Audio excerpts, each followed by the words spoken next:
Hi everyone, I'm happy to say that my new product for Blender is finally here. It's called Afterglow. It's all about emissive lighting, helping you to achieve incredible lighting setups in Blender using a variety of mesh lighting sources, including things like studio cages which surround your objects with complex structures that give you really interesting reflections, things that can be animated easily. You can control everything through the shader nodes. We also have like studio environments, and these are extremely customizable. We've got things I want to show you like ceiling, floor, and wall light sources that can take any kind of pattern or image input as well, and have that lighting properly project along the scene. There's lots of really creative stuff you can do with it. I've also got combinations of experimental materials and my lighting presets, which I've made notes of in case you want to recreate them with the product, which you can do very easily. I've also got notes about generating HDRIs using the content, and I've pre-packaged a few HDRIs as well. Then we've got replaceable objects to kind of help you get started with things like product visualization. And there are also more colorful variations for the studio-inspired light cages for things more like character type work. So it's taken a long time to finally get it out. Half a year really, because I started working on it properly at the beginning of the year, but obviously I was slowed down with a new chronic pain condition, so I had to scale back on some things I wanted to do with this release, but hopefully I'll be putting them in as updates again, and of course everyone that gets the product will get free updates, so hopefully that's something to look forward to. And I'd stick around as well because I'm going to be giving a discount in this video, and discounts might be quite rare for this product because there's a bit more of an advanced pricing model for this, but we'll speak a bit about that later. So I am going to play with the product, give you some demonstrations, show you how you can make some really cool things really quickly, and hopefully that'll double up as documentation as well, so you can come back to this video and use it as an educational resource. But before we do that, I figured let's take a look at the store page because that does a pretty good job at condensing what's available in version 1. So Afterglow, here we are on the Gumroad unreleased product page because it'll be released at the same time as this video. What is it?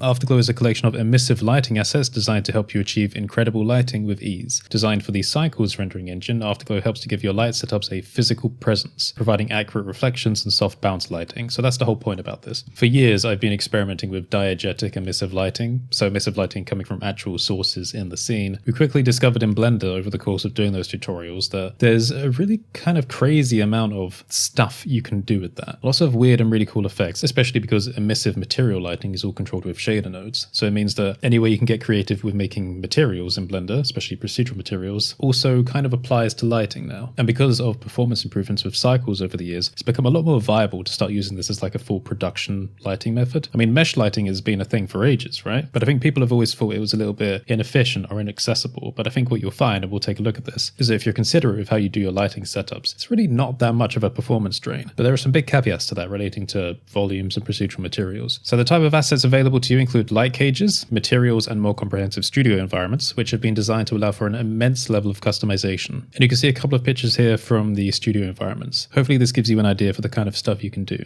I've had a lot of fun playing with these, and I feel like I'm just getting started with the technique. Studio environments are entire rooms with highly customizable light sources that will allow you to take full control over the lighting. As well as mapped lights, the material properties of the room can be changed in any way you like to modify the amount of light bounced around the scene. So what that's saying is, these studio environments, I think when people look at preset environments, they think, it's just going to look the same in every render. That is not true, because there are a few like very specific parameters you can modify that give you, again, an amazing amount of customization. You might have seen an indication for this in like a previous car lighting video I did about how like reflectivity plays a lot into making scenes feel different because you're allowing more light to bounce around the scene. In a particular case like this, I specifically adjusted like the wall material, for example, to give it more of like a curtain drape look from the lighting. But there are lots of other things you can do. Absolutely everything is customizable, and if you don't like the default layout or settings, then you can modify the presets in the included asset library to set your specific style or workflow. So that's another thing. There is an asset library included. Well, that's technically the entire product. It's just a packaged asset library in a zip file, so you can easily install that into Blender, and it preserves the categories in the asset browser, and I've set those up to organize things for you to make it easier to understand. The high degree of customization allows you to experiment with a multitude of visual lighting styles ranging from the elegant to vibrantly bombastic. This is true, you can get pretty mad with it. I'm sure you'll pick up some ideas as we go through it. Many of the studio environments have a light source, whether on the floor, ceiling, or wall, which has been designed to support a vast number of possible patterns. Exploring the shader nodes, you will find a variety of gradient mapping options and controls, allowing you to construct, move, and rotate gradients as well as assign image inputs. This is one of my favorite things. I've had so much fun playing with this, and I think a lot of you are going to enjoy it as well. I even obtained a bit of help from another creative friend of mine, Sharon, from Just Really Things, to help me with some of the mapping options, because I wanted to make sure that the way these light sources work is extremely flexible and expandable as well in the shader nodes. Image inputs can either encapsulate an entire aspect ratio for the light source or provide smaller decals, which can be mapped onto a particular area of the light surface. You can see an example of a decal here, for example. These other three are actually gradients defined in the shader nodes, and by gradients I mean color ramps. So you can play with like the color and easing of those if you like. But this specific one is a decal, so you could do anything you like. Literally, if you were mad enough, paint something in real life, scan it in, do a threshold pass, invert that, and then pass that into Blender, and then you'd have paint strokes on the ceiling, or just use Photoshop or Affinity, GIMP, whatever. For your consideration, a variety of light patterns come included with the packaged asset library to get you started. So I've done some experimentation of my own and included those for you to play with. Next up, studio cages. So a question that I think a lot of people have is, what's the point of doing this when you have regular lamp objects? So lamp lighting sources are cool, but boring as all hell, especially when it comes to having them appear in reflections of objects you're trying to light. Obviously, if you've got an area light, it's just a square. Point lights are a bit boring. With emissive mesh lighting, the lighting reflected on the object represents the shape of the light source. So you can have an exotic mesh structure providing light. That's something I want to explore a bit more in future updates as well. But what it also means is when you have these mesh lights, you can animate them in very weird ways that is a little bit tricky to do with regular light objects. I mean, you could also imagine a use case, which I haven't explored yet, of using shape keys to adjust the shape of a mesh light. But also on top of that, I just like the soft lighting that mesh lighting provides. Of course, you can change the scale of regular lamp objects, but it's always just felt a bit limiting because lamp objects are not physically present. So it always felt like there was a bit of a limit in terms of realism. Additionally, when it comes to things like wide area light sources, so things like these cylinders, which effectively replace area lights, because they're a physical surface and they're controlled by shader nodes, you can get an unbelievable variety of surface effects. So again, you can pass a color ramp onto it to control the emission of the light. So if you want to imagine that you've got a bunch of layered rings, you could then control the color for each of those rings. So what we now have is a more complex blending of light over a surface. Now this works extremely well, in particular studio environments for things like if you have, we'll imagine a car again because it's like a really obvious product to demonstrate. A spatial kind of mesh lighting source above that with a gradient control for lighting across that surface gives you an unbelievable amount of control over the shadowing and soft bounce lighting over the car. Now I know I keep saying an unbelievable amount of control, but it's true because it's not until you actually start playing with this stuff that you realize when you're sitting there just adjusting a color handle and how the entire scene is just changing in front of you that you feel way more powerful using mesh lighting than individual lamps, which you often have to try and adjust the values of all at the same time. And if one's out of place, it doesn't quite feel right because you had another light specifically for shadowing and now that's kind of out of place and it's all very janky. I prefer doing things physically in the scene. Some people are very hardline about all this stuff. They're like, no, mesh lighting is inefficient. We must use lamps. Well, sucks to be them because I've had a blast playing with this. For use cases with more of an individual focus, such as product visualization, sleek and clean studio cage presets are available. You can see a couple of demonstrations here,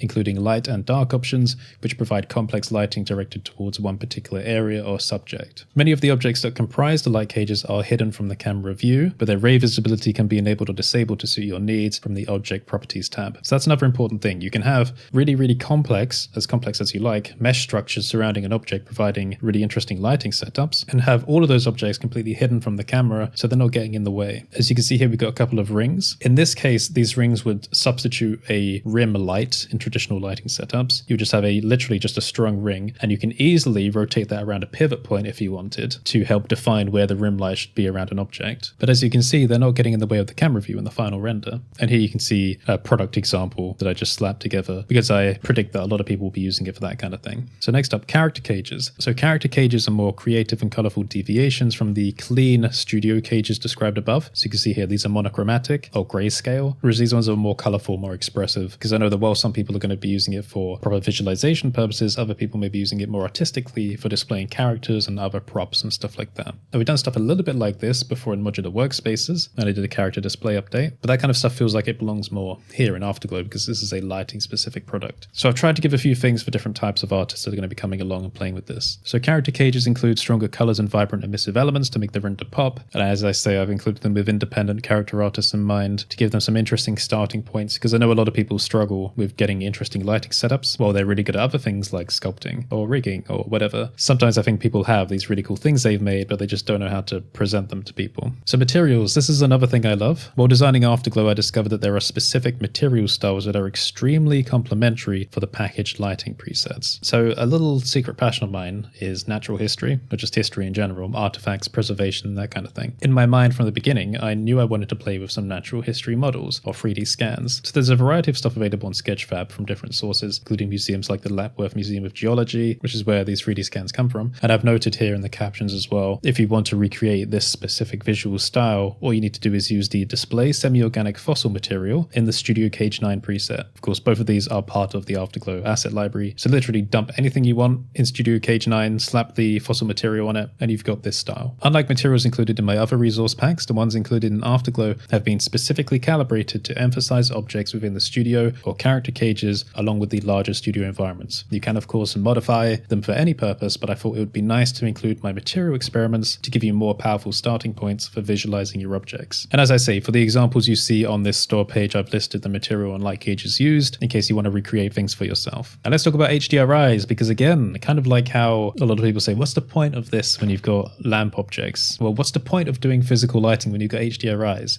There is a massive difference. So some people might ask, what's the point of all this diegetic lighting? Diegetic, by the way, just means like in scene, in situ, something physically there, in the same way that diegetic sound in movies would be like if there's a sound coming from a radio in the scene. So what's the point where you can just use HDRIs? Aren't they faster? HDRIs are just pre-baked images. Diegetic emissive lighting offers you ultimate flexibility in a real virtual space. All of the lights can be modified and animated on the timeline. By developing a physical scene, the lighting results will surprise you as they dynamically adapt to the world around the subject. You'll notice this like if you start putting new objects or new structural elements in a virtual scene, it will change what's already there. Oftentimes when you're specifically constructing bespoke lighting out of lamp objects or HDRIs, you kind of have control over everything, which I think people like, but it's not really realistic or it's not super flexible. Lighting everything with actual physical presence kind of takes a weight off the artist's shoulder, I feel like. I think you'll kind of click onto that. Having real physical presence means your objects interact with the world around them. The floor, the walls, the shadowing given by interactions of neighboring objects with other structural elements. In many cases, complex objects require elaborate lighting rigs which cover a wide space. In my mind, I'm thinking about a demonstration I did using one of these studio environments to light a spaceship made using Alberto Petronio's Geometry Node's spaceship generator. In diegetic environments, the lighting imposed across this space is accurate, but this is where HDRIs tend to fail, as their lighting is inherently center biased. The image is captured from a single point in space, and it basically projects like a sphere around that point, and therefore it cannot capture the complexities of an entire virtual room. So with a single pre-baked HDRI, you can't then say, I want the object to look like it's sitting in the corner over there, or in the side over here, or under this other object. You lose physical presence. With ray visibility, you also have exquisite control over which light sources can be seen and how their rays will affect other objects in the scene. But make no mistake, diegetic emissive lighting is not in conflict or competition with HDRIs, as the scenes you build can easily be rendered into new HDRI images that can be exported and reused in other softwares. Now, what I mean by this is, as I say here, if you love HDRIs, you can take advantage of the customizability of Afterglow, in particular the studio scenes, to create literally a limitless number of new HDRIs. What I mean is, in this product I have given you an infinite HDRI generator. And I imagine there may be a few people that froth at the mouth when I say that, because yes, technically what it means is you could play with a few values in the Afterglow studio environments, maybe some color, maybe change again the pattern on the ceiling lights, render out HDRIs and then sell that as a pack. So for a few people, I might have just given you an infinite money glitch, but you know, you still have to market that and do all that yourself. I mean, I might make HDRI packs from this, but as you can see, HDRIs are not in competition with diegetic emissive lighting. They are complementary and fulfill different purposes. If anything, Afterglow is the ultimate studio HDRI generation tool. Here are some examples from the default studio environments, and you can see here just some quickly rendered out HDRIs with the default parameters that define those environments, so the default lighting. And again, you'll see this as we go through the product together. As I'm dragging studio environments into Blender to play with them, I've given them a default lighting character to start with, but again, everything is customizable. And for your convenience, I've put a camera object preset to panoramic equirectangular in the packaged asset library, so you can drop into your scene and just start rendering HDRIs whenever you like. So everything has been packaged into an asset library, like I said before, and you can see there are icons which I've designed for the different categories. And for these more decal looking ones at the top there, these are the template light patterns you can put on like the studio ceilings and walls and floors and stuff. And if you would like to use different icons for the asset library, because not everyone likes how I design mine, then I've included the original affinity files in case you want to modify them. So just to check that here in the Afterglow folder under asset icons, we have here the asset icons template files. And finally, before moving on to the demo, there is a license on this product, but don't worry, it's not very aggressive. It's just something I'm trying new with this, and it's something I will be doing more going forward. You may have noticed that some product developers in the Blender community and elsewhere in the CG community, they have like different pricing tiers depending on whether it's an independent or a studio. And usually that comes in the form of seat restrictions, like seat limits, like buy this level and you get free seats. But I've never really liked that seat model. Always seemed a little bit weird, but it is a way to kind of just express fairness in the pricing, how like a product developer can still receive some funds based on the contribution that it's having to a company. And I kind of like that philosophy, especially because I've always undervalued my content and people are never shy about telling me that. In fact, again, it's still true that most of the resources I've put out are still free, but it's become more apparent this year for more of a personal note, and perhaps I'm not trying to sympathy farm, but it is all over the place on this channel. The reality of trying to be fairly compensated for my work is becoming more apparent given the increasing medical problems. So this will be the first time I am actually putting more pricing tiers on the product, but instead of doing seat limits, it's kind of more on a project basis. So let's just walk through it. If you're an independent, self-employed, freelance, just having fun, whatever, don't worry about all the studio stuff. You will just be buying the independent tier, which is the cheapest tier. Gives you as the customer full range to use the content for anything you like. So commercial, non-commercial, even if you're working, freelance, whatever, no limits, no worries. You're on the independent tier. The studio tier, a bit more expensive. If you buy this, there are no seat limits whatsoever. So if you're buying it for your company, then anyone can use it. But the only caveat being that it's only allowed for one particular project. So if that's like a client project or a video game project, I'll give you an explanation of these in more detail. So say you're a company that's like a design firm and you've been hired out to do work for another company. For that client project, I would say you buy one studio license and that covers you for that client project. If you're a video game company and you think, okay, well, we're in the concepting phase for our video game and our artists want to use some complex Blender lighting setups, then you would buy the studio license as an acquisition purchase for that, and that would cover you for the entire video game project. So the entire lifespan of that video game, your concept artists can use the content as much as they like with no seat limits. So that's what it means by a project limit. Every time you as a company have an actual project, whether it's something you're developing or it's client-based work, this is just an acquisition you would add per project. But again, if that's unattractive to you and you don't want to have to pay per project, then that's why there's a third tier, which is the Studio Unlimited, which means no more limits whatsoever. If you're a company, you pay the highest price because that's fair compensation. The Studio Unlimited will give you no seat limits, no project limits, commercial, non-commercial, whatever the hell you want. So again, if you're like a video game company, if you get the Studio Unlimited, then you have the right to use the content and all the free updates that will come included for anything you want. And the Studio Unlimited pricing is about 3 times as much as the regular studio pricing. So it's kind of like if you know you're going to be using this for more than 3 client projects or projects of your own as a company, then that's for you to decide. It might be worth the investment just to get the highest price, because then you'll be saving money in the long term. Whereas if you want to just go on a pay-as-you-go basis with your regular company work, then you just keep paying for the studio license. And to make this easier for people, because it may be a bit complicated rebuying the same products on a storefront, then on my website, curtisholt.online, I do have a page, make-payments, where if it's more comfortable for your company to do things directly like that, like if you've got a pipeline where you have a bunch of acquisitions that you keep repaying for client projects and stuff like that, then you can just add this web page to that pipeline, and that's an easy way to make the payment. But again, for most people, independents and the like, you'll just be purchasing the independent tier. So now all that's out the way,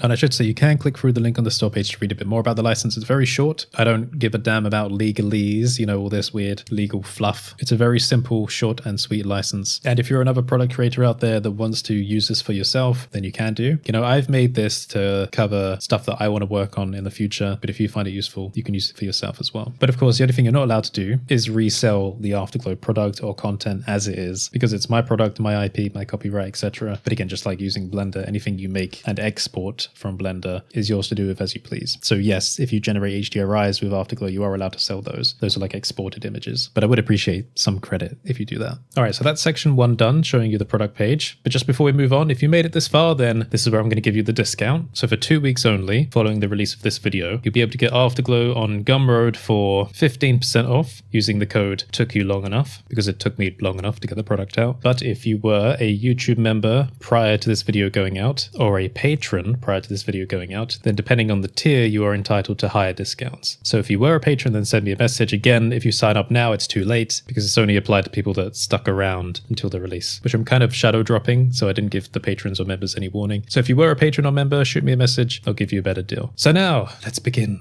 After you purchase Afterglow, you will have a zip file available to you. This will be in the download section of Gumroad or Blender Market or whatever storefront you used. This zip file is an asset library. So what I have in front of me is a folder, and inside of the folder, I've put the zip file that I downloaded for Afterglow. If you open up the zip file using any tool you have available to open zip files, Windows should support it by default. I use 7-zip, which you can download online. There's also WinRAR, but 7-zip is what I like. So if we open that up, we will see in the zip file, there is a folder, the Afterglow folder, Afterglow V1, and And inside of that, we will have the content. So this includes the Blender file, which actually contains all the Afterglow content, as well as extra folders for things like HDRIs, icons for the assets, and then these two text files, which describe the categories for the asset library. So the way you install this is if we go back up, we take the actual folder in the zip file and then extract that. So now we have the Afterglow folder with all the content somewhere on our computer. Now I'm going to take the directory for this. So I'm going to copy that and I'm going to go to my Blender, Edit, Preferences. Then down in File Paths, I've already got Afterglow added from my work files, but the way you would add it is by pressing the plus, and then it will open the file browser. I'm then going to paste in the directory that I copied. So it's now taken me to the folder where all the Afterglow content is, but of course the blend file is hidden here because it's looking for a folder, not a file. If you just wanted to double check it is the right place, you can press this filter drop down and then tell it to show the blend files and you'll see that Afterglow is there. But since we're in the right directory, I'm going to press add asset library and then it will add it for you and you can rename it to anything you like. I'm going to leave it on Afterglow V1 because then I know it's the one that I've just installed. In the asset browser, you can press a refresh button, check the drop down, and you'll see that Afterglow is there and it will have all of the categories pre-set up for you so you can access all the content. Hopefully that's simple enough, but if you need extra help, there are pages online explaining how the asset libraries and asset browser work. There are of course options to have the asset libraries in shared storage spaces. So if you're working in a more studio environment, then you can put the asset library in a shared drive space and then just refer to it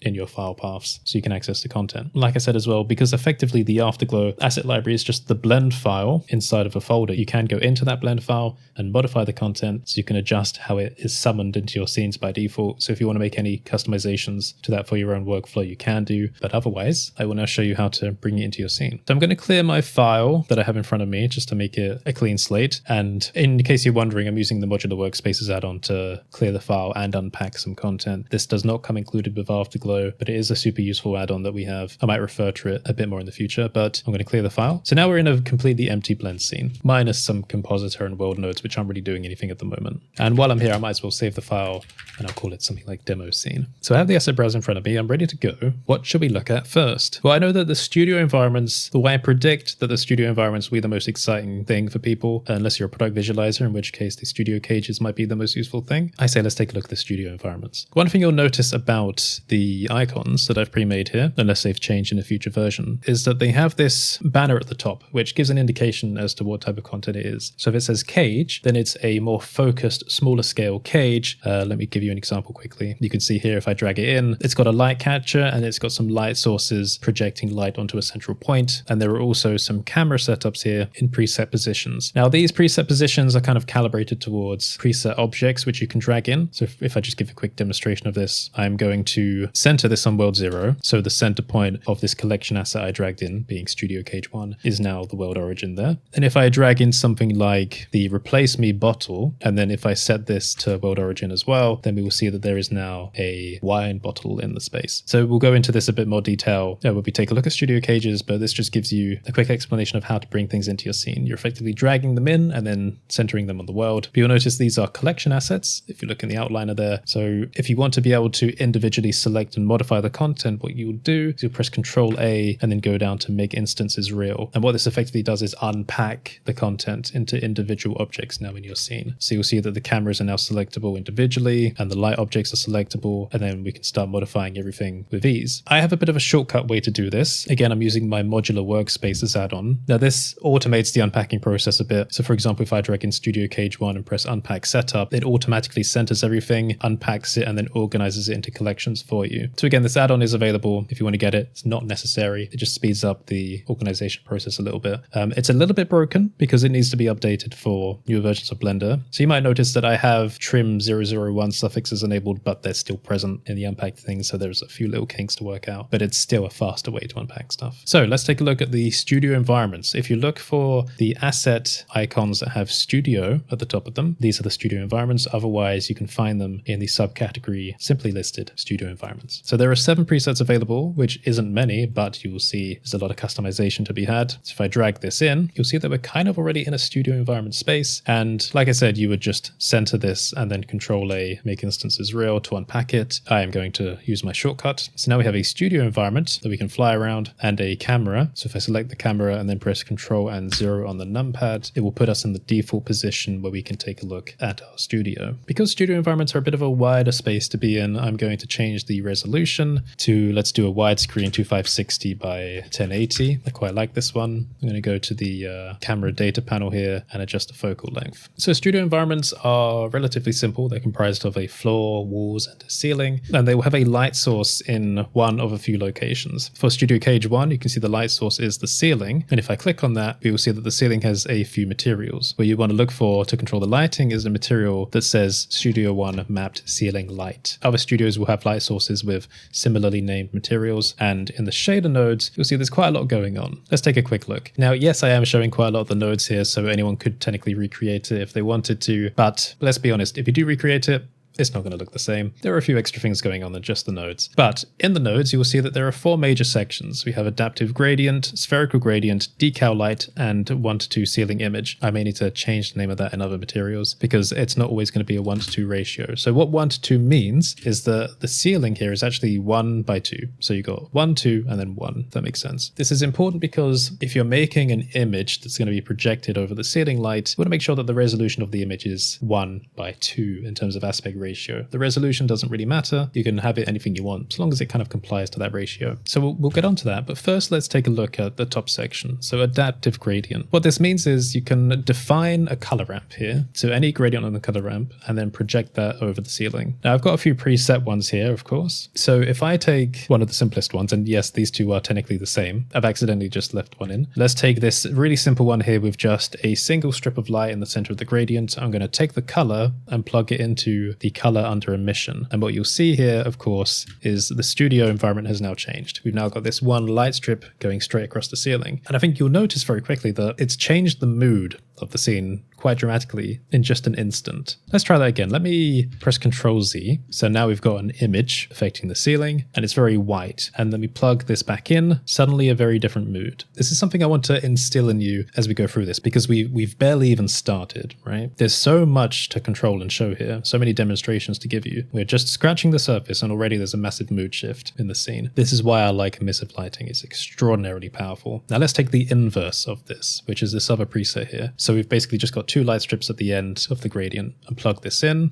Boom. So we've got another different mood. What I'm now going to do is give us something to actually look at in the scene. If we go to the replaceable objects, there's a studio sphere here, replace studio sphere. If I drag that in, and again, we need to center it, but I'm going to do my shortcut from modular workspaces. We can now see there's a platform on the floor and a sphere. I'm going to take our camera and I'm going to adjust the focal length. So we're zooming into this a bit more. So we've just about got everything in there. Now this sphere is a good representation of how the light in the studio affects an object. If I click back on the ceiling and then shift to our first gradient, you can see how it affects the sphere. So if we replace this with absolutely anything, a car, a person, an aircraft, a product, whatever, we can see how the light's going to change to affect it. And because it's not a static or baked out image like an HDRI, we can click on any color handle and drag it. And in real time, we will see how the lighting changes. So maybe getting a bit of a shadowy mood on one side of the object. Maybe we're expanding it a bit more. We can change the color. So I can shift the color around to anything, or I can have multiple colors. So if I restrict the gradient on one side over here, and then let me do a bit more playing around. So if I make this like a blue or something on the right side, then again, you can see just by playing with the gradient, we get a different kind of physical presence happening. So you can see that just by quickly concepting, we can get all different kind of lighting setups. Now that's already really cool, but I've got so much more to show you, even just in these shader nodes. But we're going to take a quick little tab over to another blend file. So while I was working on Afterglow, I was taking a whole bunch of free to download models from Sketchfab, and I always try and provide credit where I can. So these are all the different profiles that the models come from, and using them to demonstrate scene lighting. So I have a bunch of objects here. Now these are in Studio Cage 7, which we haven't gotten to yet, and they're a little bit hard to discern because they're quite pasty. They don't actually have any material on them. So if you wonder what something with no material looks like in a studio environment, that's what it looks like. I'm going to give the fossil material to everyone quickly. Okay, there we go. That's just resolving. So what I figured we'd do is maybe I'd copy over one of these objects every now and again into our active demo file. So I'll show you how we might improv something on the fly. So let's see, something quite clinical like this, maybe something structural like a car. We're going to use the car quite a lot, I feel. I'm just going to grab the Porsche objects and paste that in and just put it in a little collection. So this is a Porsche model by Black Snow on Sketchfab. Now, even though I've only just copied it in and I haven't even put it into to the right place, it already looks amazing. Again, the reason for that is because the physical presence of light surprises you as an artist. When you're not messing around with individual lamp objects and you just let the room do its thing, then the results are amazing. So let's hide the sphere, move the car up a bit, and start taking a look around. And you can see that now if we pretend we're a cameraman and we stand under the white lighting, looking out towards the blue lighting on the gradient, then we can see that actually affecting the car. So the further part of the car here is blue, the closer part is white. We can rotate around, stand in the darker area, and now we get a moodier gradient over the surface. And again, nothing is static like a pre-baked HDRI. If I click on the ceiling light again and then drag this color ramp to bring the gradient of the white light out, then again we see the reflection of that in the window of the car. We see the light coming over it. We can modify the materials if we like. Maybe let me take the blue color, change it to red or something else, then we get a different mood. Maybe I want to restrict that further to the further end of the wall, come back around, get a bit of an emissive background there. Maybe I want to change the values of the wall. So I'll find the wall materials, maybe make it more reflective. So now we get something more of an infinite mirror going on. Maybe if I rotate a bit more around, so we can see part of the car in the reflection of the background there, maybe make it a bit more rough. So I'll change that to get it to a value I like. Then we can kind of focus in on the car for lighting a bit more. So what we've done here is we just started off in the basic default Studio One, played around for a bit of fun, come to something interesting. But the result doesn't have to come out like this. So this is just one particular type of mood. Okay, so let's try and reset the studio to how it was. Now I've modified the original strip of light, but it should be easy to recreate. You can just duplicate this one, move the color handle there, plug the mapping in, and then the color. So there we go. So we reset the lighting, and again, it's already a cool result. Let me just increase the roughness of the wall again. So let's check out another aspect of the ceiling mapping. So I've shown you how plugging in a different regular color ramp gradient can give you strip lighting. What else can you do? Well, if you take a look at the mapping nodes slightly to the left, we can adjust the rotation value. And what that's going to do is it's going to rotate the gradient around the ceiling. So it's quite nice having the car here because it means we can actually see how rotating the gradient around causes the light to bounce off in different ways. One thing to note though is you may notice that the 3D viewport is a little bit smudgy. That's because there's denoising active. Studio environments are of course a bit more of a performance drain than the studio cages, which are much more minimal and focused. There's a lot more bounced lighting happening in a natural environment. So as well as rotating, we've also got this special value over here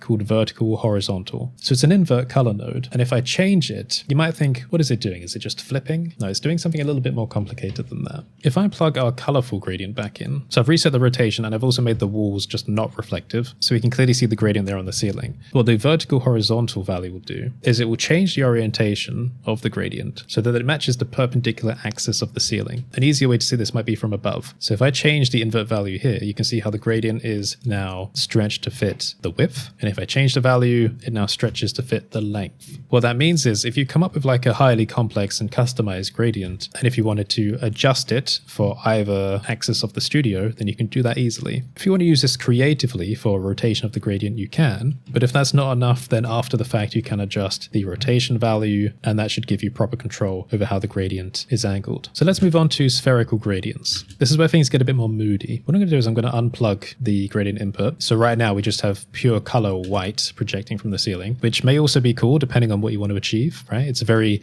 clinical, medical, just pure white light. Very bright though for this value. I do have a default strength value. You can unplug that and again, just change it to anything you want. So if you want to darken things out, you can. For the spherical gradient, we have scale and fall off values, and I have some preset ramps. If I plug in the basic one, we can see what that does here. It's just a circle on the ceiling. And if I change the handle, you'll see how the coverage changes. But for scale, I would say probably just leave the color ramp as it is and then adjust the scale value if you actually want to just scale it down, because that's what it's for. And now as you can see here, things get a bit more moody. Again, we can change it for a different pattern. So with this color ramp, you can see we've now got kind of concentric rings going on, which are easy to describe in the color ramp node. And then from here, we can increase the scale, and then we'll see these rings appearing in the reflection of the car window and other reflective areas. Now I do have some bloom active in the compositing, but say if I take my camera position here and then find an angle that I quite like, showing off the lighting and the car, again, with just a little bit of adjustment, we can get the starting point for a nice result. Now, not all of the ceilings look the same in every studio. You'll see that there's a bit more detail happening in this one. If I zoom in, there are these stud-like objects in the corners of the light panels, but something that is kind of present in all of them is the lighting has this almost sense of depth to it. That's how I've set up the light objects. They kind of have the illusion of a few layers to them. So again, I know like the idea of using cars as lighting demonstration objects is a bit overdone now, but they are really good because they have hard surfaces to them and they also provide this organic shape which allows us to visualize reflections very easily. If you like this result, then good, because we're only getting started.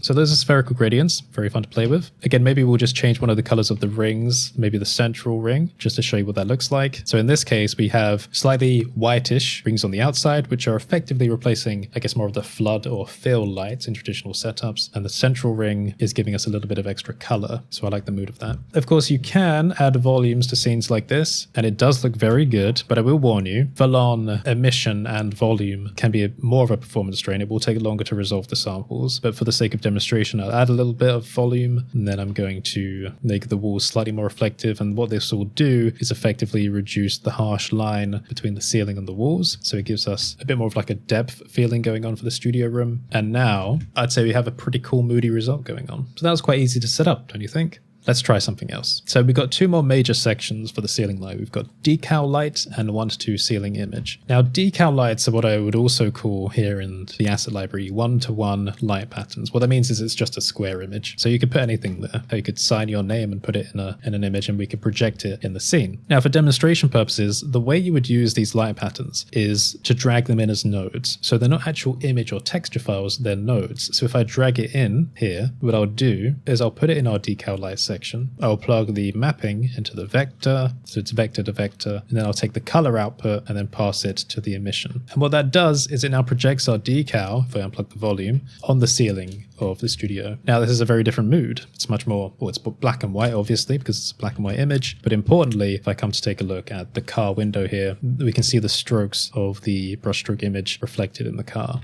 So this is how you can start getting really creative with things. You can project absolutely any image you like over the ceiling. Now with the 1:1 decals, obviously you might not want them like completely central in the studio. So you might want to adjust their position, and that's where we can change the vector add node here. If I change the Y value, so the second value, I'm effectively scrubbing its position over the scene. So we can have it further down. Actually, I wonder what this looks like with a bit of volume now. I can then say, okay, maybe that's an interesting backlighting. What if I increase like the light output of it? Actually, let me bring it a little bit closer just so we get a bit more of that edge lighting around the car. So it's interesting. It opens the way to all different kinds of styles. Unplugging the volume now. Let's try the 1:2 ceiling image. So this one is, I think, where most of the power resides, which is having an image input describe the entire ceiling. So again, I also have a variety of these under 1:2 light patterns. We've got like random shapes, lines, triangles, borders, different kinds of line gradients. If I take the one that says light text, so if I drag this node in and plug the mapping into that, and then plug the color into the color output, then this one is a little bit over the top, but it's just to demonstrate that I've just got light as text spammed all over the ceiling. I can imagine people having fun with this kind of thing for, I don't know, more expressive advertisement type stuff or like VJ loop background type things. Again, I'm kind of proud of how the ceiling lights look in this. They have quite a physical presence. It's like the light kind of bleeds a bit through the glass layer of the lighting panels. And parts of this are also customizable because if you take a look at the ceiling glass material, there is a node group here which lets you control how the borders of the lights look. So you can round them out a bit more if you want to get, you know, a bit more creative with that. You can adjust the fall off of that edge as well. So this is basically controlling the transmission of the glass, and this node group was provided to us by our friend Sharon from Just 3D Things. Here's another little creative tip. If you restrict one of the X or Y values, you can hide an image light texture inside of these strips, and what that does is it gives you this inconsistency with like the emission over the ceiling. So again, that's another style you can explore. We can go further with this as well. Like I said, because everything is contained in the shader nodes, we can modify any part of the result before or after it's created. So if you want to get more complex with the mapping, you can. The nodes are there for you to modify. You can also flip the direction because I've got an invert node here as well. So let's just say I reset the ceiling there, and then I modified the flip direction. It's now going to invert the light ceiling texture. You could animate that as well if you wanted, because the values here, you can keyframe them any way you like. It'll animate it on the timeline.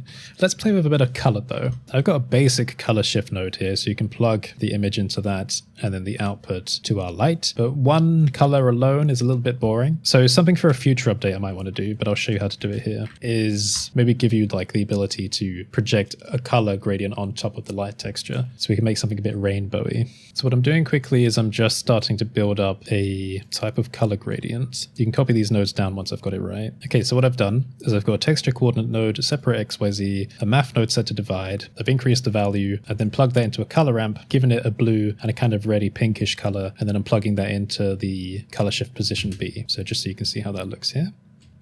The reason I'm doing this is now to project a recoloring of our light texture. So this coloring happens after the fact, so we can change how the texture is projected, and then it also affects our car. But then again, if we go back to the glass material on the ceiling and then restrict the lines again, then we can see how now we're compounding effects. Each material that we have composing a different aspect of the studio affords you different types of control. Now, maybe I'm bored of the light text and I want to try something different. I've got triangles. I quite like triangles. Let me drag that in. Let me replace the light text here. And now we have these triangles going along the side of the screen. Now again, something you can't really do with HDRIs. I've now got the car and the camera selected, and I'm pressing G and then X, and I'm shifting the position, and I can bring it closer to the edge of the studio. And from here, we can take advantage of the physical presence of the scene to maybe, I don't know, include part of the wall. Maybe I'll look at this and think there's too much light, there's too much color. Maybe instead of shifting the color, what I'll do is I will multiply it and make the gradient partly black. Actually, let me do the blue side so we can now control how intense the gradient appears. Make that something a bit more mellow. So you can see with even just a little additional understanding of how shader nodes work, we can now turn that knowledge into the ability to exquisitely control the light. So that's a good demo of Studio One so far. Let me just clear the space. So now we are back to a regular empty blend scene. Since we're still taking a look at studio environments, let's bring in number 2, unpack, and enter the camera view. So 2 by default actually has that triangles pattern on it. And with 2, it's not exactly the same as the first studio because now there are none of those studs on the ceiling. So it's a cleaner layout there on the top. With that in mind, it gives it something that's slightly less stylized, I suppose. Another thing I should say is that the floor of the studio is not just any old floor. It's actually got a little bit of something special going on. A slight amount of reflection or a difference in reflection generated by some procedural noise. It's actually quite difficult to see with the denoising going on. If we give that a little bit of time, then we start to see a slight pattern emerge. It is still blurry in the denoise, but it's supposed to mimic like either a polished concrete or something a bit more resin-like on the floor. And I think it actually makes a nice subtle difference. Now, because Studio 2 isn't too much of a diversion, say maybe we can skip that for Studio 3. I mean, you can play with these in your own time. Studio 3 is a lot cleaner. Instead of having the segmented ceiling, it's now just like if you imagine it being one entire LED block. So now no more segments, just straight up one massive light source. So it's a much more cleaner approach. Maybe if I bring in like a statue object into this scene and bring him in, let me scale him in a bit. So the statue looks amazing in here. And again, I can rotate the gradient just to look at this. I kind of like the idea of keeping a strip light quite thin for getting something quite moody. Can mess around with the camera a lot, try and get like new positions that I think might be quite compelling. Quite like the lighting on him here. So as for the material, my favorite material that I've settled on is the one that I designed for fossils and natural history visualization. You don't have to use this though. So there are some default clay ones. This is just like the regular clay. It looks fairly similar, but there's actually less surface texture detail. You'll notice that if you render something out using the fossil material, there's actually some procedural patterns going on. It tries to like fill in the gap of detail between like rocky 3D scan elements. But the clay one is actually quite basic, and it has some controls for like different AO gradient levels. So as you can see, this is like a stronger AO gradient where we have more shadowing on the object, and we have something much lighter where it's not really present. But we'll get a bit more into that when it comes to speaking about the studio cages. There's also like a dark mode variant of the clay. So again, this is kind of more for if you're doing, well, there's no really other way to describe it, darker scenes. And I personally think the dark clay material goes quite hard with lighting setups like this. Okay, let's try plugging in the multi-layered spherical gradient to this one. Again, this has got like the clean studio ceiling. Let me reduce some of the active bloom here. I'm going to reduce that top one a bit. Alternatively, make it into some kind of new ring. Hang on. New ring to kind of just like emphasize the head there a bit. And then we'll play with the materials a bit more. So if I put the brighter clay on Donatus now, then I'd say that's quite interesting. But we do have other materials. So more for visualization purposes, this is like like an AO accentuation. So this is more for, again, like fossil type stuff. I've designed it for. Then we have like color variations. There's one called semi-organic. So I'm just going to brighten up the scene a bit for this one. When doing the fossil type work, I wanted a kind of surface material that was something that could be ambiguous between something organic and something hard surface. That's when I came up with semi-organic materials. They're kind of a little bit chitinous. Again, it's the kind of thing I would imagine on being like on the surface of an alien, like the xenomorph. That's actually kind of where the experimentation started. So there are material variations for something like this, including some kind of edge detection for that as well. But for now, let's put my favorite material on him, the fossil one, because I feel like this is a great one for demonstration. And now, because this is such a clean ceiling light, we're going to take in one of the 1x2 light patterns. So I'm going to drag in the 1x2 lines, creeping side as it's called, plug in the mapping for that, and then plug the color into the principled BSDF. So now what we have are lines creeping over one side of the studio. Now if I take us and the statue, we can find a position that's kind of like cinematically interesting. You don't have to show the lights on the ceiling if you don't want to, but if you do want to, then they're also there for artistic effect. So like maybe another position here, it's pretty cool. You can kind of see like the shadowing as it comes over the statue. Like I said, everything can be inverted as well, so we can flip the direction, so you can experiment with things on either side, see how it looks. Maybe I'll pass that into the color shift. And we can do something maybe a bit more styled, a bit more Tron-like. There we go. And I do have a slightly more creative material. There's a one called Scan Lines Color. So I do want to kind of look into holographic things in the future, which I haven't really finished experimenting with, but I've included a couple of scan materials just for fun. And in these ones, there's a divide node at the top, which is pretty good for controlling the influence of these like scan line-like effects. So this is just to show that while using Afterglow, you can go for something that's like much more realistic, if you like, kind of more in line with what we saw with the car, with more moody lighting. But you can also kind of lean a bit more in the stylized directions, as we can see here with these more abstract light patterns on the ceiling and combinations of hybrid, more realistic with slightly less realistic materials, because this scan line one, for example, is a combination of the semi-organic I was talking about with just an abstract line pattern. It's been recolored to look like something more sci-fi. Now, if this is getting a little bit confusing, that's actually something I like about this. While I've been making all of these presets, there are so many use cases going on in my mind. Things I want to visualize, how other people might use it for products or advertisements and stuff, and potential art projects I want to do in the future. I've shown like sci-fi demonstrations on that. Every single time I sit down and play with these, I get distracted. There's always another cool combination of styles or a cool render to make or another idea I have what I want to do with it. And this is something I'm happy to give to you now as well. So when people ask questions like, what's the point of all of this? Everything. Emissive lighting like this is the overlapping point or the intersection point for so many different interests for me in terms of visual expression. I even noticed things like if I replace my Blender startup file from just a object floating in space to a physical studio environment, it changes how I think about making stuff now. It's a weird thing to describe. Once you've actually got a physical space, I think because we're very spatially minded creatures, you think about possibilities and what you can create in a different way. That's why even if I make renders which don't necessarily show the studio environments much, the idea of starting from a space has kind of fundamentally changed my workflow. Now, I really like this result. It seems a shame to throw it away, so I'm actually going to save that and make a copy of this file. And then we'll carry on. Think about all the possibilities I've shown you so far. We're only on Studio 3. So let's clear the file again. Studio 4.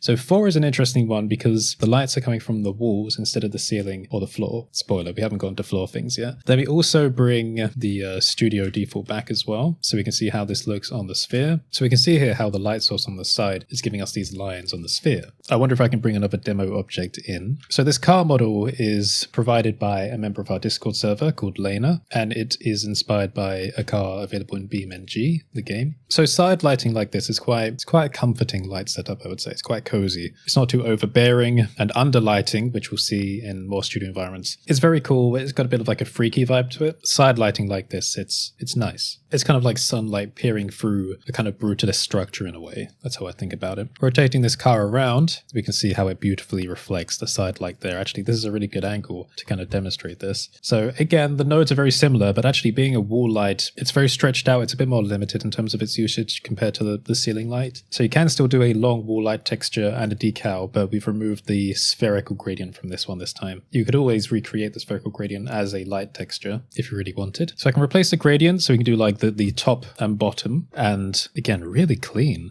Look at the back of that. This just like as a frame in and of itself Brilliant. So if we modify the ramp there, we can bring the bottom up and down. I'm going to have to show this to Lena because I didn't actually try putting this car in this studio yet, but I'm really happy with how that looks. So I'm probably going to use this for my other projects in the future. I apologize if my enthusiasm is a bit annoying to some people. This is basically my passion, really. I wanted to do a product like this for so long that I just have so much fun playing with it. So when I do play with it, even live like this, I didn't really want to pre-prepare things too much because I just knew I'd be able to come up with some things on the fly. That's really kind of the point of it. I'll probably chapter mark these things and watch this video back for myself in the future and try and recreate these things for myself. So like I said, when we looked through the store page earlier, one of the things I really like about physically present lighting is extremely soft bounce light. It's just why things like the metal bars on this, they just look so clean. Some light is basically coming from every direction rather than being kind of forcefully imposed by just like one planar angle from like a light object. Okay, so let's take a look at decal lighting. Now there's not going to be much light here because, well, with such a long strip wall, having one decal light doesn't really give us much coverage, but you can put it there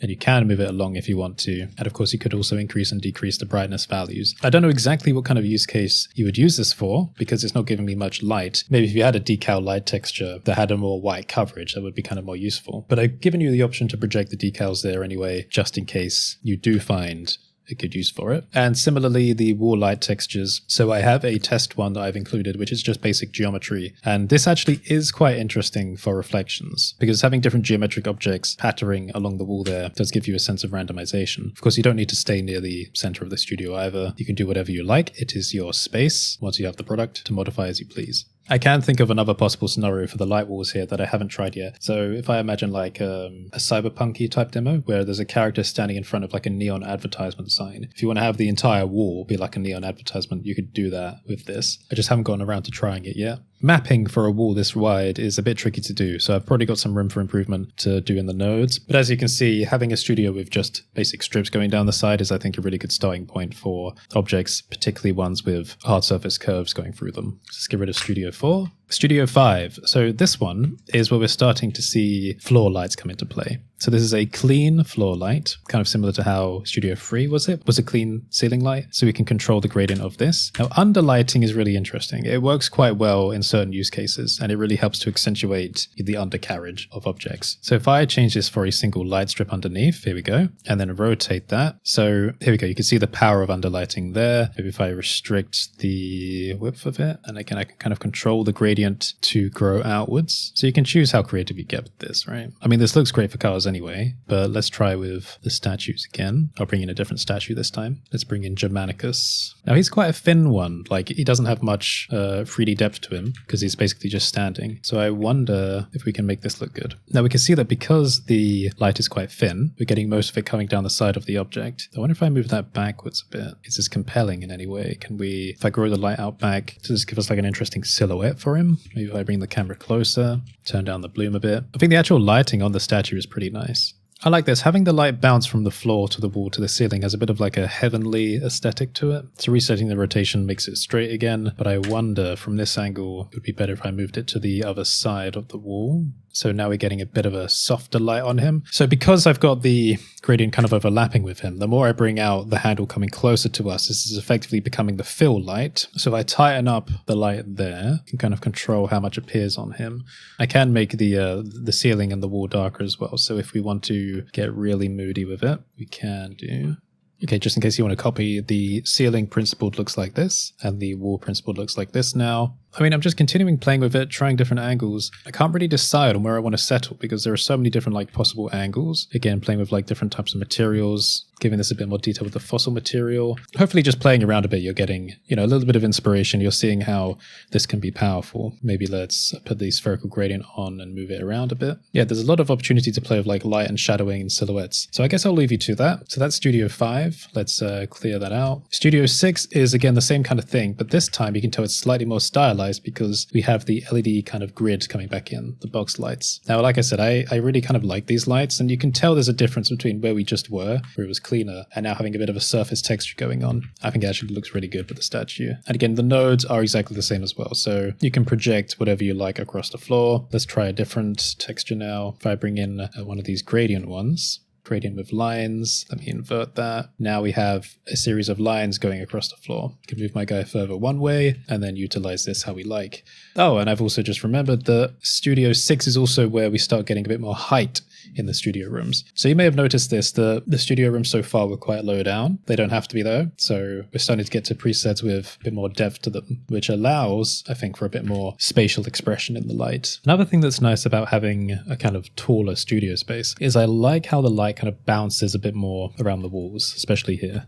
These are the principal parameters for the walls as well. And again, you can modify them, but how they were is something I quite like. I'm just going to try putting a random lines pattern on the floor here and seeing how that looks. Let's reverse that. I'll be interested in seeing what kind of patterns other people come up with when they start making images for themselves. Actually, maybe I'll just give you a quick demonstration of how to actually do that, just to give you a good starting point. Now in the Afterglow files, where the actual blend file is, if you go to sources, and then there's studio ceiling decals, but ceiling is also the floor because they're the same size, just the other way around. There's a copy of all these source images in here, even though they're already packaged in the blend file. But what this means is it gives you like a good resolution template. So if I pick one like the triangles, then open that with Affinity, check my document setup, you can see that I have them set to 2000 by 4000 pixels. I can hide that layer and then I'm just going to give myself a black background just so I can see what I'm doing. But we won't need the background when exporting the image. And then if I did something like, I don't know, let me get some text. Hey YouTube, something like that. Making my favorite font, which is Barlow Condensed. And then maybe we'll, I don't know, just do some squiggles. And I can make that like a kind of brush style if I need to. Let me get rid of that first curve. Try this again.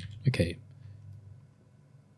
So hey YouTube, just something like that, it doesn't really matter. And then I'll hide the blank background, export it as a PNG, and I'm just going to put it in my video recording file space saying, hey YouTube. Then all we need to do is just substitute one of these node groups for an image texture node. So what we're doing is we're just bringing in our own new texture, hey YouTube, plug the mapping, so basically the last point in the node there, to the emission and the principled, and then on the floor you'll see it says hey YouTube. So it's now taking the image we just created and projecting it in the scene. So if we bring back the sphere, we can now see that being reflected there. And if I move that a bit further along, then it kind of gives us a new layout. Now I'll talk to you about the HDRI stuff in a little while, but it is kind of funny. You know, you could just sit a camera here and then render out an HDRI that says hey YouTube, so it'll project around an object. But for now, we'll move on to the final studio environment, which is my favorite one. We'll get a bit more creative with this one. So this is Studio Environment 7. This one's a little bit different. It's the largest one in terms of space size. The walls are more curved, but they're curved in a kind of like an exponent way to make it a much softer bounce around the scene. By default, there's a pattern on the ceiling lights that I'm calling leafy, so because they kind of look a bit like leaves in a way, but it's kind of just random scattering of soft shapes. But this one, with this particular floor layout and the floor material properties, feels the most versatile. So I'm going to bring in another statue. So we got the statue of the guy and the horse.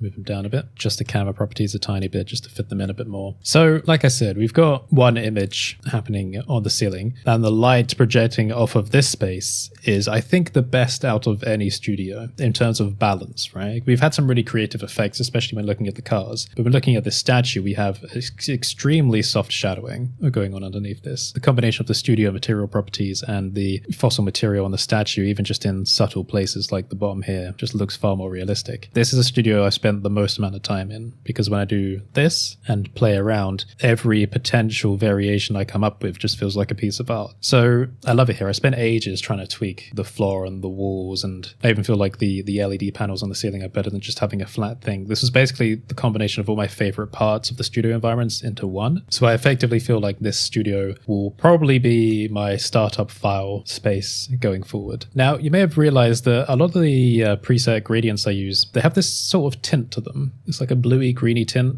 a bit of a weird thing to describe. And it's just a kind of color I felt comfortable with, because just white, you know, it's useful in a lot of cases, but it's quite boring. Even on this kind of gradient, white as it is, monochromatic, moody, good for a lot of cases again, but something about just having this light blue kind of felt a bit comforting to me. And I noticed I was using it so much that I decided to include it in this product as a little joke in an RGB node called the Holt Tint. So if you want to copy the RGB value for this specific specific type of blue, then you can do that. It's in a little node there. And if I project it over the whole scene, you can see how that blue kind of feels. Now let's bring the statue to the center, and we'll get a bit moody with the spherical lighting again. Now, like I said earlier, you don't always want to show the studio lights on the ceiling. When it comes to things like the studio cages, we'll see in a bit later, it's very easy to hide the lights because it's all about ray visibility. I mean, technically you could hide the ceiling light, but you kind of, I don't know, I like having a little bit of that LED panel in the back there. Even if we don't have like the strong light actually in frame, it's nice having this kind of diegetic presence of an LED type array going on. But do you remember much earlier in the video when we were speaking about what's the point of like emissive lighting and stuff like this? And I said about how when compared to light objects, if you have a interesting scene just like this, that's kind of beholden to the structure of light, when you're sitting in a position where you can modify those lights so easily on something like a color ramp, you suddenly become aware of like how much variation there is in just very subtle movements, which is something very difficult to do with regular lamp objects, because to do that you would have to modify the entire set of lamp objects at the same time, which is kind of tricky and a bit annoying without the help of like add-ons and stuff. But this is one of those kind of demonstration use cases, because now every slight variation we make on the lighting is a different result, and each of them are equally valid. There's a sharpening of the light as we like bring these rings closer together. That's another kind of question as well. You know, with emissive lighting, you don't typically think of that lighting as having much control for sharpness. You know, with regular lamp objects, you can decide how soft the shadows are based on like the size of the area light or something like that. You can kind of replicate a sharpening light effect as we're seeing here. Now we are emphasizing like the legs of the horse by tightening up the bands of the ceiling light. Now it's a balancing game between that and intensity. We can always increase the strength of the light if we want to bring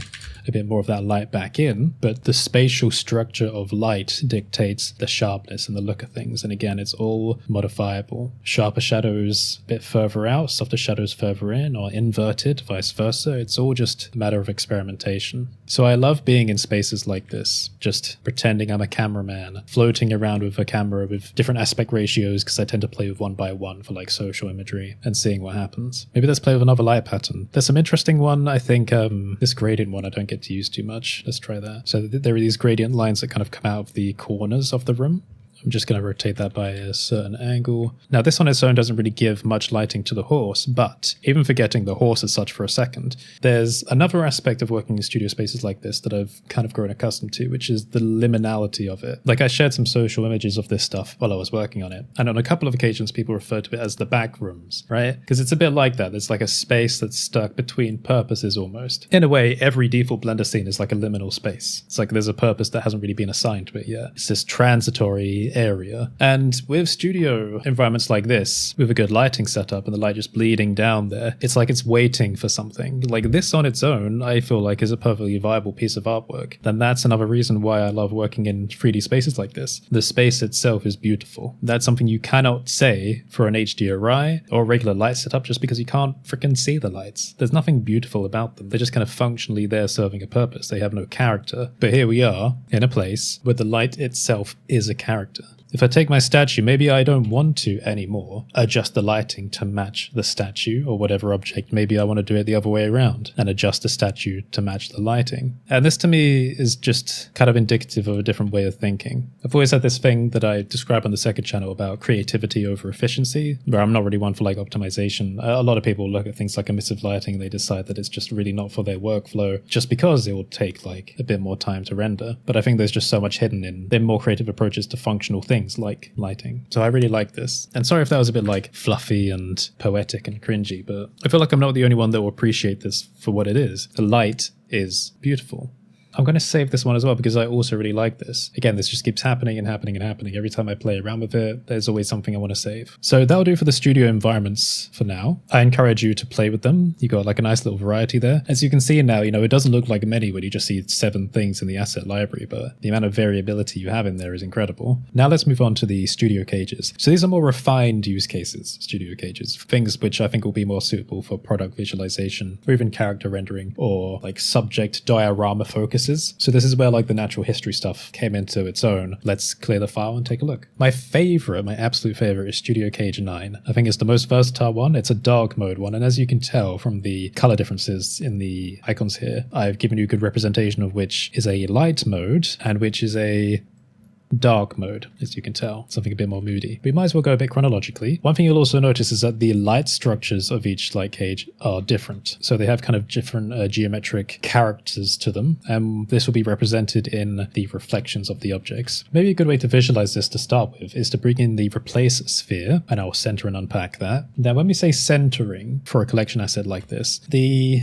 actual center of the studio cage is not at the world origin. Maybe that'll be a bit confusing for some people, but it's more so because there's a light catcher involved. So if I drag in the studio cage now, I wasn't really sure where the center should be. It doesn't really matter so much, but if you drag in the replaceable sphere, that pretty much represents the center of every light cage or every studio cage. So this could be like your reference point, which you could then put the cursor to if you wanted. And this has been calibrated with the cameras included. So with each studio cage, there should be 3 cameras, and one of them is a central camera. So as you can see, camera SC1, meaning studio cage 1, central. So if I go into that, and then because we're still in the widescreen render resolution for the studio environments, I'm going to change this to a 1:1. So I'll do 2000 by 2000. And that gives us a perfectly center-on view of the replaceable sphere object. Now, every other replaceable object that we can demonstrate in the studio cages is positioned likewise. So if I hide the sphere, drag in the bottle, and then if you centered it 000, again, I'm going to do my shortcut, then it will appear central in the studio cage. So the sphere is really like your good reference point for where in the center of these structures things should be placed. We can also bring in the monkey, otherwise known as Suzanne, who will be here. Although it looks like something might have got messed up with the material bit. It looks a bit inverted. I'm sure she'll be fine. She's just a template object. But also interestingly, if I just clear this a little bit, there is another template object here that's a character. So if we drag him in and unpack him. Oh, I left a scanline material on him. Whoopsie. I might need to, I'm just going to put the regular clay on him. There we go. So this character has been set up to match the studio and character cages, because I imagine that a lot of people would be doing character type renders with Afterglow. So he's basically your placeholder, and he looks great with the default clay. And on his chest, you will see a little piece of text saying, "Replace me, for I am not a piece of art." Basically saying that when I've done resources in the past, a lot of people, they open the resource file, they render what's there that I've made, and then they put it on their art station and pretend it's theirs. So this is just like a funny little quip to say, look, this is not artwork. This is just a demonstration, even though it kind of is artwork. So like I said, studio cages come with 3 cameras prepackaged in them. One of them is central for the product, like focusing on the product example, or the sphere or Suzanne. But then there are 2 character ones. So this is one character angle, which fits in the replaceable character object, and then there's an upper one as well. So these are 2 angles which are quite traditional for character renders. So again, even for scale reference, this character is quite useful, because if you put him into one of the studio cages or character cages, you can bring in your own character, compare the scale, and then bring it down or up to this template character, so you know that it's going to fit into the studio. All right. Now, kind of similar to how the studio environments work, we have materials on these light sources which can be modified. Now again, we have things like color ramps which can control where the presence of light is or what the color of the light is, and you can always play around and see how that changes, like, you know, the different angles of light filling onto the character, rim lights, etc. Some of the studio cages have structural elements which are more representative of things like rim lights in traditional like 3-point lighting setups. So for example, if I cleared the file, then went to studio cages, let's bring in 4, unpack that, bring in the replaceable character, unpack him, take a little look here. So with all of the light studio cages and the dark ones, they tend to be quite homogeneous. They look quite similar. And that's because I didn't want to do too much creative diversion in terms of color for these, because they're supposed to be grayscale, they're more clinical, and for slightly more professional use cases. But if you had something like a sphere, if I just bring this back in, and I'm going to give it a specific material, the floor material for the studio. So you remember how I said that the floors of the studios had a kind of like resin-like material to them? Here's a little pro tip. I've been using the same material, so it's got a little bit of procedural noise for the roughness on it, but it's great at reflecting.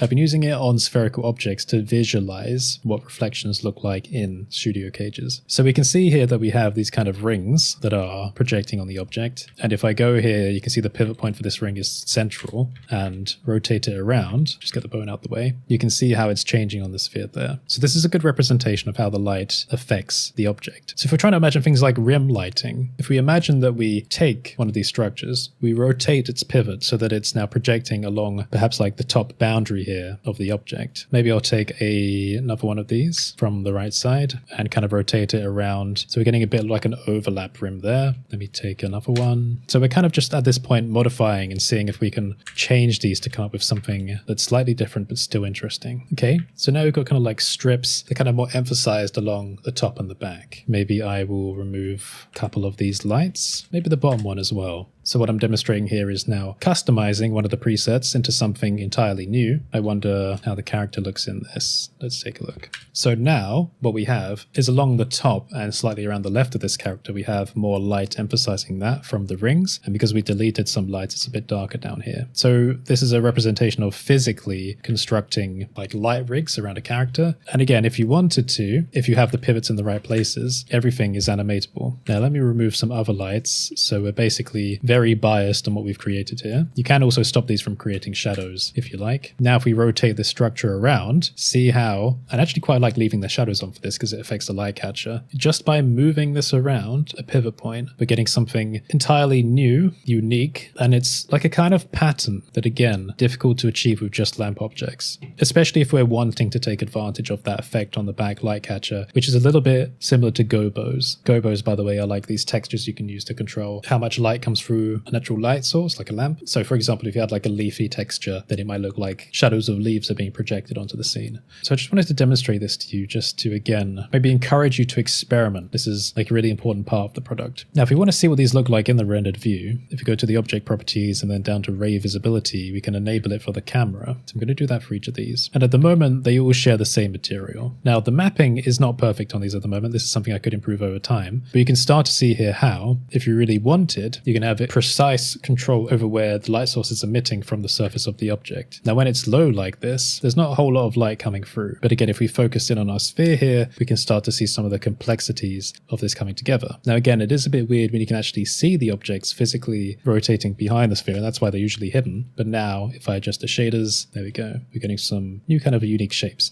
So one thing I really wanted to do for this product, which I've kind of moved back to another future update, is actually build you some much more exotic geometric shapes that you can actually put in cages like this. Things like weird shapes of netting and all sorts of other abstract and brush-like meshes to give things which are slightly more interesting than you see like the right-hand corners on objects like this. So I want to be able to sit here in a future update and actually rotate really interesting looking meshes around that are giving like really creative effects. So this is like the starting point. This is like the theory behind it that you have access to here. Yeah, it kind of looks like a Japanese character, you know? That could be an idea. 3D Japanese character, diegetic light sources, the reflecting of the eyes of characters and stuff like that. You know, there's a lot of room for stuff. Now, I don't think we need to go through every single studio cage, but I do want to show my favorite to you because I'm quite proud of it. So Studio Cage 9. Studio Cage 9, when looking at the sphere, kind of looks like this. Now, much like how Studio Environment 7, the big room we took a look at, would be my startup file space if I wanted to work from an environment like that, Studio Cage 9 here would probably be my startup file if I wanted a more refined and focused layout. The light structure looks like this. It's something that I played around quite a lot with and then settled on. You may also wonder why a lot of the light sources are tilted when they're above, and the reason is to do with the light catcher. If the light source is flat, then it creates a bit of too much of a harsh shadow on the light catcher. If it's tilted slightly this way, it allows more light to bounce up. Taking a look at the character, he looks like this. And this is where I might make a little note about the default clay material. So like I said, there's a display clay and a display clay dark, and both of them look good in a place like this. And we could take the floor material, which is much more resin, and have a little look. That's just, you know, for a bit of a laugh. But actually, like I said, it's quite useful for seeing where things are heavily reflected on an object. So with the display clay, there's a section called Adjust for AO Gradient in the shader nodes. Now here, there are 3 preset values hovering around. Now, one thing I noticed quite early on was that without any kind of ambient occlusion, the character object looks quite nice, but with a bit of an ambient occlusion gradient that creeps down, even just like the top half of the character in the frame, it adds a bit of emphasis, right? You can see that here. Just adding a little bit of a gradient gives us some good emphasis. Now, depending on the scale, after you say select your object and press Ctrl A and apply the scale, you may have different values required for this add node to actually get the gradient going. I've put some default values for this character where we have a slight gradient, more of a gradient, and then a full gradient. I believe these values apply more to the statues than this guy, because you can see that the mid and the full one are pretty much the same until you zoom out. Then you can see it happening on the legs. But if you unplug this value probably was quite handy if you wanted to take advantage of this AO emphasis for your objects. Okay, so I really want to show you a natural history demonstration. So let's get rid of character, just leave the sphere there for now. And I've still got my 3D cursor set there, so we'll leave that. There's this particular skull fossil I like, but the Megalodon is also really good, but I'll bring this one in first. I'll actually just delete the character and I will move the fossil into where the sphere is. So this is like a good demo for how you'll be bringing your own objects in. Now this camera position is calibrated for the character,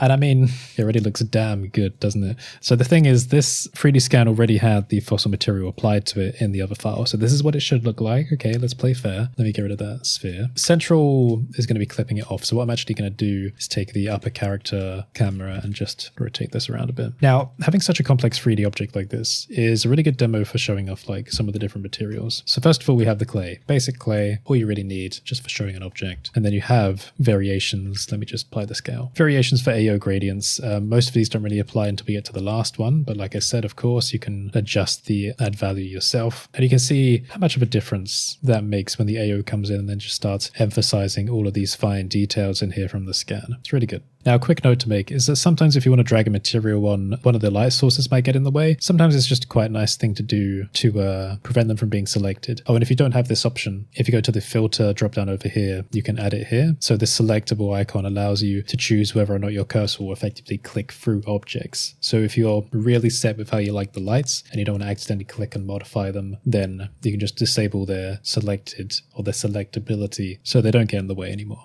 It also means that when you drop a material through one of those light sources, it actually just goes straight through it and onto the object you want it to go onto. So we have display clay, and then I have a preset material called display clay AO accentuate, which is literally just stronger ambient occlusion. And in specific circumstances like this, as you can see, if your job in this case, say if I'm working for a client or whatever, and they wanted to see some good visualizations for scan data that they had for any historical, natural history artifact or whatever, AO accentuation, despite being very basic and maybe overdone in a lot of cases, because ambient occlusion is a very well-known and overused effect, it's extremely powerful in cases like this. As you can see, it's just such clean, soft results. I'm absolutely I adore it. I have a variation of this called AO accentuate color. Now, the interesting thing about this is that, as you can see, you have the option for gradient. The gradient is the AO gradient there. So if you want, you can get this effect. It kind of looks like a bit like burnt wood in a way, but I imagine most people would probably just have it flat on one color, but there is an option for a gradient there in case you found it useful for some kind of visualization purpose, something like this. Like that is really clean. So these are more experiments that you can play with. Now I look at this and I imagine, what if I did like a kind of splattered paint effect around the scan? So moving on, we also have an inverted AO accentuation. Now they should basically just be the same material but having inverted directions for the AO, but I think I might need to make a few tweaks on this because I might have accidentally deleted the updated version of the material. So I can see at the moment that they're not actually inverting properly, so I might need to fix that. It may or may not be in the version you download, but I'll get that sorted out. So it's basically supposed to give you some quick AO accentuation for visualizations like this, so you can choose whether it's emphasizing the high areas or the low areas. Then of course we have the dark clay. So dark clay on a dark studio cage, sometimes it works very well. In this case it's a little bit too dark, but still kind of cool. Then semi-organic. Now semi-organic was the first material created specifically for a dark cage like this, and you can see that this one works quite well because of what we're seeing here on the right, where say you had like a rock object or a rock scan, something obsidian-y, or even a fossil just like this. We are reflecting more light while having some surface texture still going on. To help with this, I'm just going to widen the aspect ratio again. So I still think this is really good as a visualization tool. It's much more moody, it's a bit more creepy, but it's a great combo. Now, that's just a basic semi-organic. There's also a colored version. This one is also really good in specific use cases. I don't think it's good so much for this studio cage, but I do have a demo with a Megalodon tooth in one of the studio environments, which looks really nice. Then, going back to semi-organic, there's an edge version. So the edge detect version does, as you can see, if I go back, no edge, and then edge, basically detects edges and then gives a bit more detail on those. So I do think that's really useful. And then we come to the perfect one, fossil. So this does a little bit of everything, I would say. It's been balanced for the dark studio cages. It's all about accentuating rock and fossil-like objects. It reflects some light. It's kind of the perfect amount of glossy or reflective that I wanted. And yeah, it's just something I'm really happy with. There's also an earthy version. Now, this earthy version is pretty much just a color variation, and it doesn't look great in like the full-on white light studio environments. So again, it's been balanced for this cage here, where we have shadowy areas on the structure as well as brighter areas. I think it looks really good for this, but if you have it like in a complete bright area, then it just looks a bit flat. So I could probably do variations of this in the future with a bit more color variation, but you can see it's kind of been designed to match with more shadowy lighting. Now, I mentioned scanline materials. These ones I don't really expect you to use, but I've left them in the product as a bit of a reminder for myself, because as I alluded to earlier, there were some kind of more creative use cases I wanted to do with materials in these spaces. And then of course we have the floor material, which, as I've said, is a bit more resin-like and just kind of helps you to take a look at where light is sourcing from. So maybe before we move on, I'll just show you what some of the other dark light cages look like on this skull. So that was 9 that we were looking at, and if I bring in 8, it's more of an underlight, so more of light coming from underneath. So maybe this would be a bit better with the semi-organic. See this dark one here? Because with more of a light, you can see more of the detail coming under there. So Studio Cage 9 is great with the fossil. I'd say Studio Cage 8 is great with semi-organic. Very moody, but lots of detail. Number 7, it's another underlighting one. It's not exactly the same. So we can see here that number 7 has these rings. It's going to be better for reflective objects, and this fossil is not a reflective object as such, so you won't see much of that difference between 7 and 8. If I bring 8 back, you can see it's a completely different structure in terms of light. So 6 is quite a basic one with just a ring going overhead and a source below, so this would be better for slightly brighter materials. I mean, I do quite like this one as well. You kind of lose a bit of detail mid and above, but you get a nice return of the light there on top. And then the last dark cage, which was 5, this one has much more light in it. It's probably the lightest dark cage there is. So because of that, I would say again, semi-organic will probably fit in quite well here.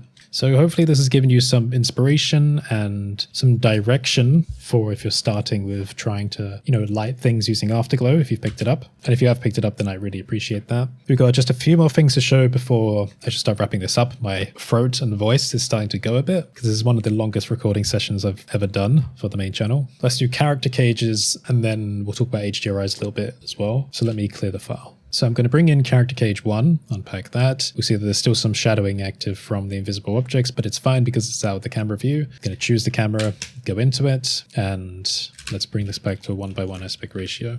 Then I'm going to bring in my replaceable man, unpack him, and he's standing there, and you can see the lighting affecting him already. So the thing about character cages is, as I said, they're designed more for just creative expression of characters. With these ring lights, which I think are exclusive to the character cages, I don't think I've used them in any studio cage. These lights give you really easy control over the actual rim lighting of the character. You can choose them independently and rotate them around and you'll get much different lighting effects. And of course, everything in the shader nodes is modifiable. So if you just want white light, you can do that as well, as you see. So there's just a bit more going on with these ones. They do have default colors to them as I provided, but I expect people to be a bit more creative with their expression in them. There are also some emissive floating lines. So this is a bit of an, I don't know, maybe a look forward to some stuff that'll be coming in future versions of the product. I want to be able to have, like I said, complex emissive structures invisible to the camera, which provide complex reflections to an object. The next cage is like this. It's very blue and red. I actually quite like this one. What I might do is hide this character and bring in one of the statues again. Let's do Asclepios and move him into the space. So Asclepios has the fossil on him, but he's a pretty good demo.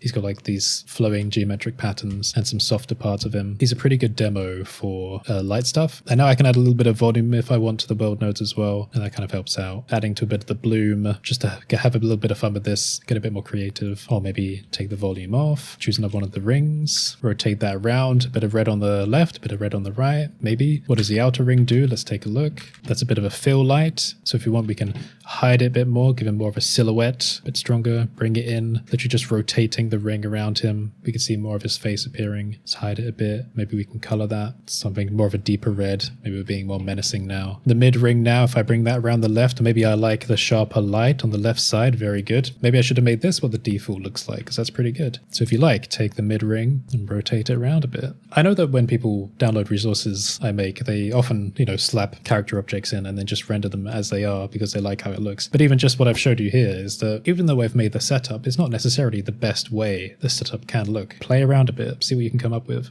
I just feel like I'm laying a bit of groundwork and I'll be interested to see what the rest of you do with it. Now you see, I really like this one, so I might save that and do another iteration. So that's number 2. Let's check out number 3. This one's much bluer. Quite a nice style to it, I think. Maybe a bit Tron-like. And we can see that this one's actually bringing in a few more geometric elements here. So move these rectangular panels to the left, get a bit of a stronger rim going on that side. Let's delete this. And character cage 4. This one's a bit more mellow. I was thinking about more historical type stuff. This one's more appropriate for statues, I would say. More of like mellow reds and browns and white. A bit more of a library vibe, if that makes sense. Quite strong lighting on this one though. So I'll probably do more of these as well over time. Variations of the character cages and making them more useful. So one more thing to show before I go and collapse from this endurance recording. How you can render HDRIs from Afterglow content. So let's say you're in a studio. I'm going to pick Studio 7. Let's change the lighting a bit. We'll turn it into this. So we've got like a strip on each side. What I'm going to do, if I go to the character setups category, and there's something I've already put in here called Studio HDRI camera. Now you want to center this on world 0 again. Whoops. There we go. And make instances real. And you'll get a camera object. If you press Control 0 on the numpad to make this active, you'll see the camera has already been set to equirectangular. And whatever aspect ratio you do, it's going to try and squeeze the HDRI into this camera frame. So say for example you did 2000 by 1000, then you'd get more like a widescreen like that. And you might want to disable any compositing nodes, because I mean you can leave the bloom on if you want to kind of soften out that light, but I feel like bloom is something you should do after the fact, after you've already lit something with the HDRI. All you would literally do now is just press render the image, and then it will start rendering your HDRI. I won't let that finish because I'm recording and it might mess up the recording, but then you can save that as like an OpenEXR or something similar. If you do OpenEXR, they can be quite big. The lossy DWAA is a good codec for space conservation, I think, but yes. So hopefully this has been a good introduction to Afterglow version 1. I would love to do more updates in the future. Lighting is just something I'm quite passionate about in this way. Remember, there is a discount running for 2 weeks after the release of this video with the code Took You Long Enough. If you want to pick it up, please do. It's been a hell of a tricky time trying to like condense this product and then finally get it out. Some of you may have been invested in the journey of this, including some of the behind the scenes videos I did for my patrons and YouTube members for the series. Speaking of which, I did briefly stop doing behind the scenes videos for this product just to get it out the door, and I'm intending on doing retrospectives to add to that series now, going back on all the things that I didn't cover, but we'll see. That might take a bit of time. With all the medical stuff going on, I really do need to make some money to pay for procedures and stuff, because there's a bit more going on than just the eye issue, but that is still ongoing. I just want to say here as well, I really appreciate your patience. There have been some people that have been looking forward to this and just following me for months and months, you know, liking every experiment I put out. So I appreciate you, and I hope you have a lot of fun with the product. If you pick it up, please, please, please show me what you do with it, because it will inspire me into new directions. My voice is about to go. If you made it this far, please put some kind of emoji in the comments. I don't mind what it is. I like the unicorn emoji, but do whatever you like. Thank you so much, everyone, and I will see you next time.